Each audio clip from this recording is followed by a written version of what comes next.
Hi Lisa, what will you do after graduating from the university? I'm not sure, but I think I will try to find a job in accounting firm. How about you? Wow, accounting firm? Yeah, it's my dream to become an accountant in the future. I think I will study abroad. That's cool. Where will you? I will go to England. I really like Harry Potter and I want to try living there. That must be awesome. Let's do our best. Yes, good luck for us.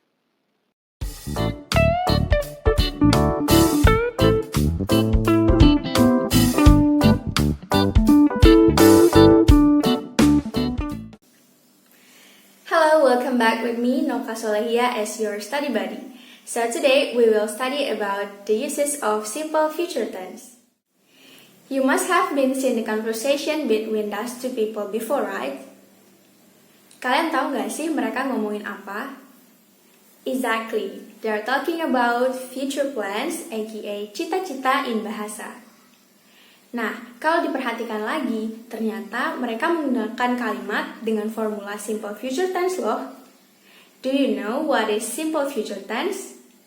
If you don't, let me tell you. So, simple future tense is a tense that functions to express something that will be done in the future. Jadi, simple future tense digunakan untuk menyatakan suatu kejadian yang akan terjadi di masa depan, bisa berupa prediksi atau rencana. Keterangan waktu atau adverb of time yang biasa digunakan dalam simple future tense diantaranya later, tomorrow, next blah blah blah like next month, next week, next year, and etc. There are two formulas that usually used. First, we use will, and second, we use to be going to. Now we talk about the positive form. Ketika kita ingin menyatakan kalimat verbal, maka formula yang digunakan adalah subjek diikuti dengan will, lalu diikuti dengan kata kerja bentuk pertama. Ketika kita ingin menyatakan kalimat nominal, maka formula yang digunakan adalah subjek diikuti dengan will, kemudian be, kemudian adjective atau noun atau adverb yang disingkat dengan ana. Let me show you the examples. Contoh pertama, I will come to your party. Setelah kata will, kita bisa lihat ada kata come yang merupakan kata kerja bentuk pertama. Lalu contoh kedua, she will be his wife next month, yang merupakan kalimat nominal, di mana setelah kata will terdapat kata be, lalu diikuti his wife yang berkedudukan sebagai noun. Kemudian untuk kalimat yang menggunakan to be going to, formulanya adalah seperti ini. Untuk kalimat verbal, formulanya subject plus to be going to plus verb 1. Lalu untuk kalimat nominal, formulanya subject plus to be going to plus be plus adjective or noun or adverb. Let me show you the examples. Kalimat pertama, she is going to visit her uncle tomorrow. Setelah kata to be going to, terdapat kata visit sebagai verb 1. Lalu contoh kedua, she is going to be a prosecutor.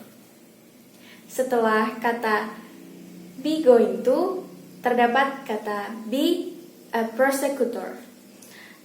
Prosecutor di sini kedudukannya adalah noun. Now we move to the negative form.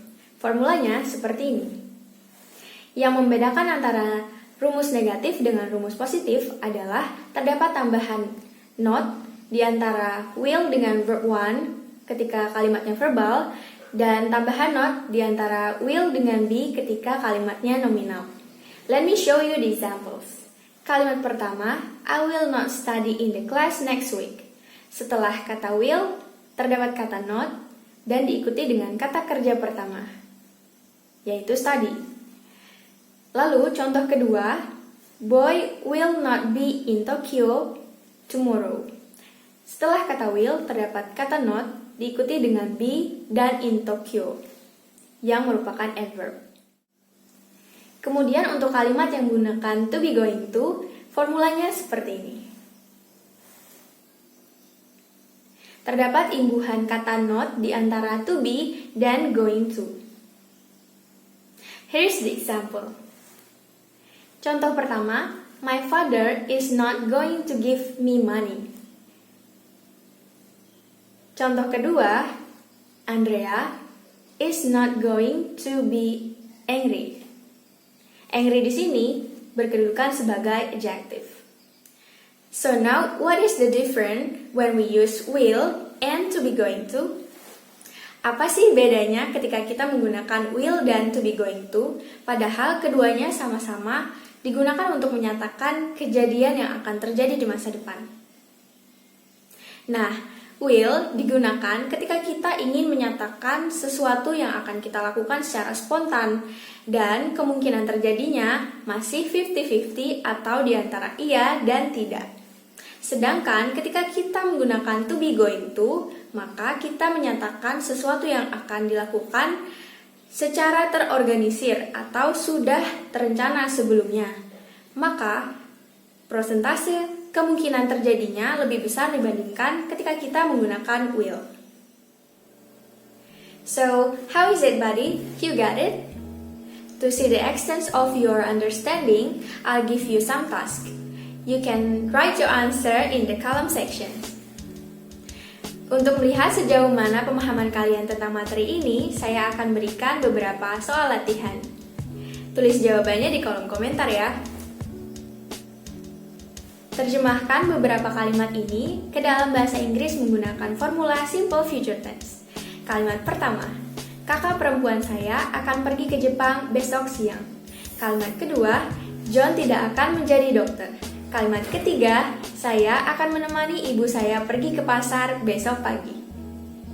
Well, I think enough for today. Thank you for your attention and see you!